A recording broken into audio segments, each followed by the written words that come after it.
Hey y'all, welcome back. I'm Shayna Cersei. I'm so excited to paint with you today for another watercolor journal idea in this series. So I am going to be doing, I was a little inspired by being outdoors yesterday, going on a lovely hike, looking for some inspiration because the sun was actually out. It was shining and it was almost 60 degrees here in February, which in the Northeast is unheard of. So it was gorgeous. We are getting a major snowstorm next week, so not worried about it. Winter is not over, but it was beautiful out. So today I'm going to do a little simplified landscapes. One of the wonderful things about your journal, if you have one, is that you do not have to paint just one painting per page. So especially depending on the size of your journal, but this is pretty generous. So I have divided it into two spots so I can do two different paintings. And I've even done it in four before. If you've seen the series that I had started a while ago, I didn't continue on with it for too long, but Tiny Tuesdays or Try It Tuesdays, where we're painting really small in our journal, because a lot of people are afraid to like make the big leap and use a whole journal page. And there's a lot of worry or angst around resources because supplies are expensive and people don't want to waste them, quote unquote, waste them on the learning process of watercolor. But I encourage you to be brave, go and paint, use your resources, use the good paper, use the good paints.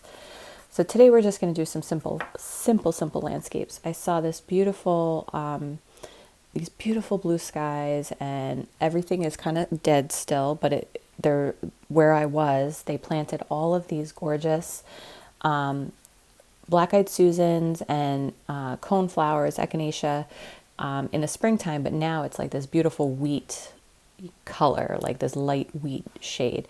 So I'm gonna use that as my muse for this very simple landscape.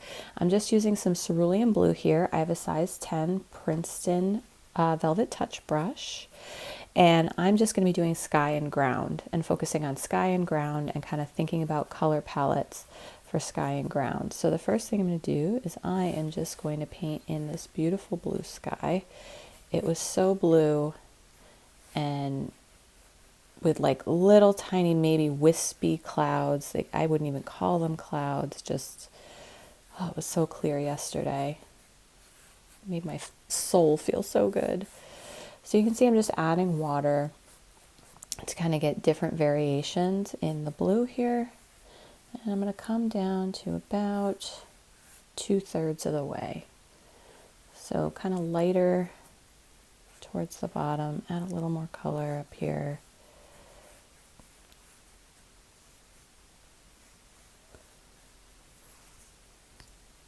Perfect.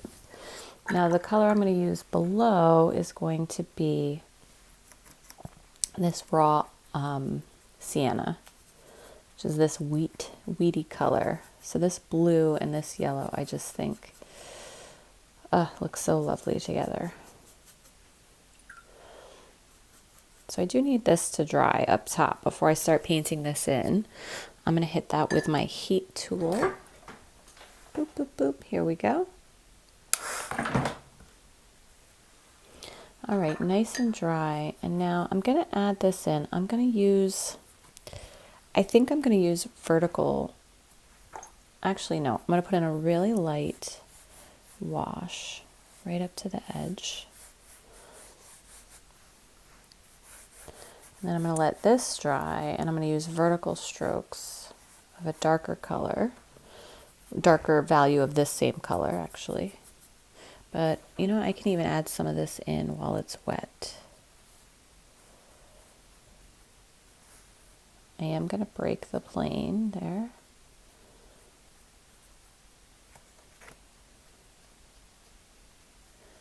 Because basically there was this beautiful hill looking out across, so the river was over here. And so it was just blue sky and this hill. In the springtime and the summer, oh my gosh, it's so gorgeous. They did such an amazing job. It's a state park. It's new, and they could have really cheaped out on it. I'm sure this wasn't very expensive to do it this way, but it just looks gorgeous. It's an explosion of beautiful flowers. So I'm just going to let that dry for a minute before I start adding on additional texture. Let's go down here and paint another version of Simple Sky, Simple Ground, and you can play with your colors. You can do all kinds of fun colors. I love using a pink sky with green, with a green ground. I've done this before in other videos, but let's see if we can play with that. So we've got this very traditional kind of blue with this dead wheatgrass. This is a little more fantastical. I'm going to use magenta, and I'm actually going to use some of my white. So I'm going to use some of the white here and add it to the magenta to get this really Pepto-Bismol pink, this pastel-y pink. It's a little just more opaque with the white. So you can see white doesn't really lighten it per se too much in value, but I mean it does a little bit, but it makes it this opaque kind of pinky pastel color. So I'm going to take this, and this is going to be my sky. So sometimes it's fun to just experiment with nonsensical color matches for things. Not that you could never see a pink sky like this. You definitely, skies get wild here, especially in like the winter time at sunset.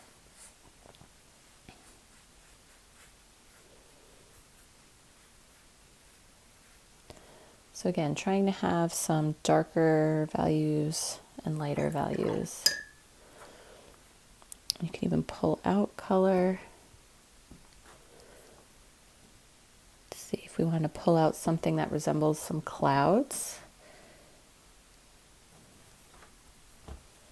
So making them a little more organic shaped rather than just back and forth.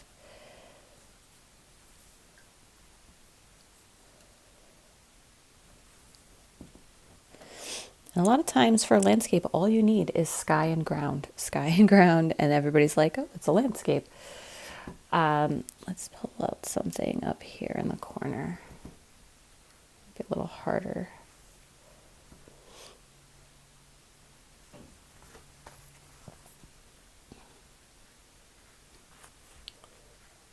There we go.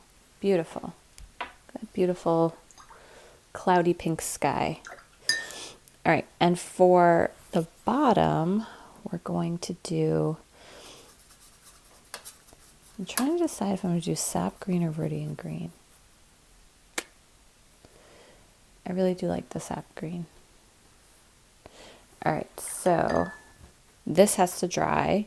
This is almost dry. I'm going to hit these with my heat tool again. So hold on one second.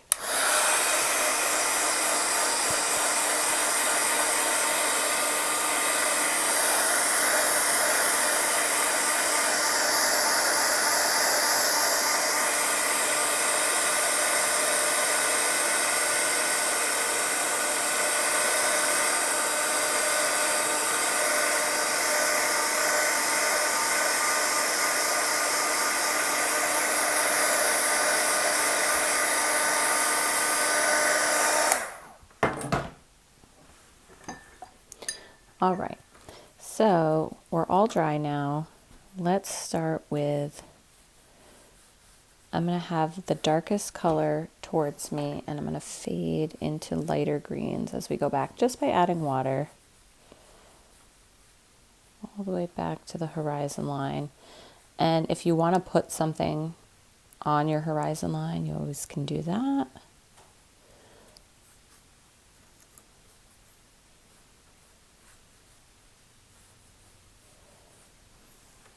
And by put something on it, I'm just saying like some kind of silhouette or shadow to kind of mountains in the background, something like that.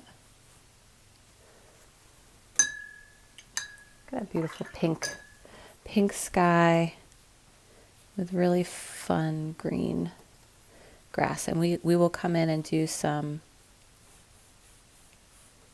more texture on the grass in a minute. We're going to let that dry. Let's jump back up here to these guys. And I am just going to continue with some vertical shapes now that this is dry. And you're going to see we're going to get more contrast. And I am going to add in some darker browns of a different color.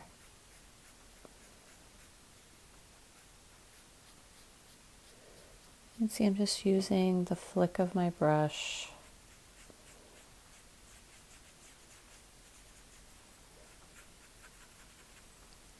Now I'm using the side of my brush. I'm just kind of scrubbing up the bottom there. All right, let's bring in some raw umber. So this was raw sienna. This is raw umber. I put kind of tiptoeing my way into this because I'm not sure how much I want to do. I'm actually going to come in with a smaller brush.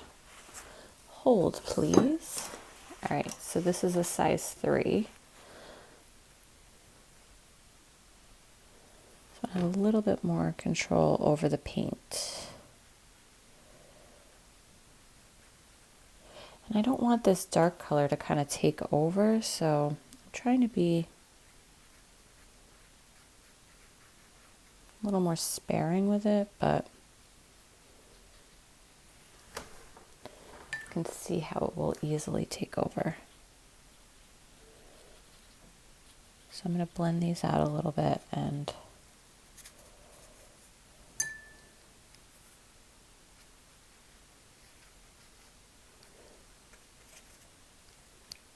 call it a day up here. Beautiful. Okay, very textured, lovely, gorgeous. We're going to let it dry. I'm actually going to pull some of this darker color out. I don't like it. And that's why we practice.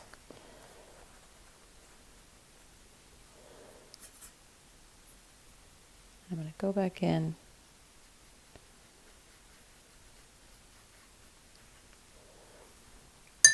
All right, let it dry and we'll see what we get. So for our pink sky and our green grass, I'm going to use my smaller brush again. You can add some phthalo blue maybe if you want to get in some darker colors. And again, these are super simple landscapes. Just think ground and sky. Build in some texture.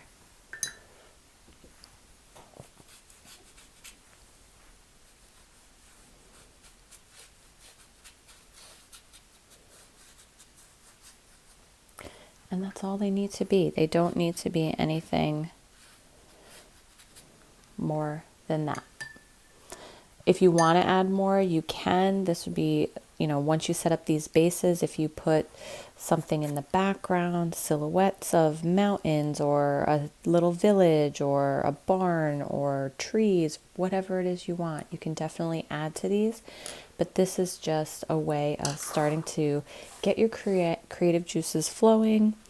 Sky, ground, sky, ground. Think of different color combinations that will change the mood and the feel.